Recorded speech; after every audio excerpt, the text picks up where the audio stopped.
Yo, this is the Scarcity Studios YouTube channel. Please don't forget to like, comment, share and subscribe. Two men have been found guilty for the murder of Christopher Lewis. You may remember the video I did on the flock. If you didn't, go and check that video out for the full history on this gang from Chapeltown in Leeds. The police believe it was a gang-related execution carried out in retaliation to an attack on Denzil Browne Jr., boxer who was also the son of another boxer, Denzil Browne Sr. They heard in court that Mr. Lewis was a member of the Chapeltown gang, The Flock, and was shot in the head on his doorstep in the house that he lived in with his mother on Reginald Street in Chapeltown on August the 1st last year. The 24-year-old dad of one died in hospital the following day. Stephen Gray of Armley was unanimously found guilty of murder and jailed for a minimum of 32 years and 136 days. Gledhill Jonathan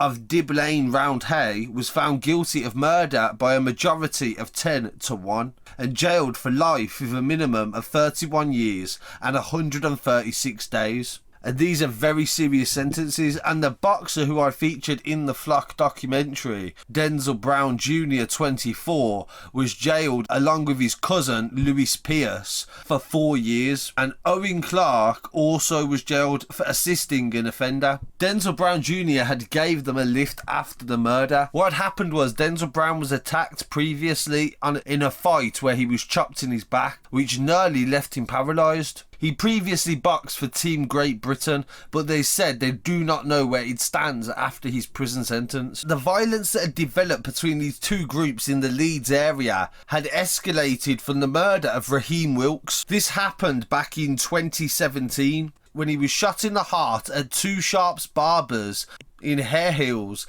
on January the 26th. He was also a member of the Flock and also a friend of Christopher Lewis, and he was also the brother of Leeds United player Rahim Wilks, and he had a short-lived rapping career as well and featured on channels up north. 3 men were convicted for that murder, and one of them, whose nickname was J-Man, was the name that people was chanting one night in Leeds city centre at a nightclub called the Oracle. The prosecution alleged that Brown Jr., the boxer, had videoed it and put it on Snapchat with a sign saying "Free J-Man," and then they also said that Brown assisted another man in a fight that occurred against a Flock member at the McDonald's on the High Street on the same night. He also assaulted a security guard. Mr. Brown denied this. The judge said that Gray walked through a nearby park armed with a revolver as families played with their children in the summer sunshine. It was plain that you were known in this area, and on the basis no one would say anything against you through fear of retribution. Stephen Gray then shot Mr. Lewis in the head and arm with the revolver as he stood outside. Jonathan acted as Gray's lookout. Christopher's mother said,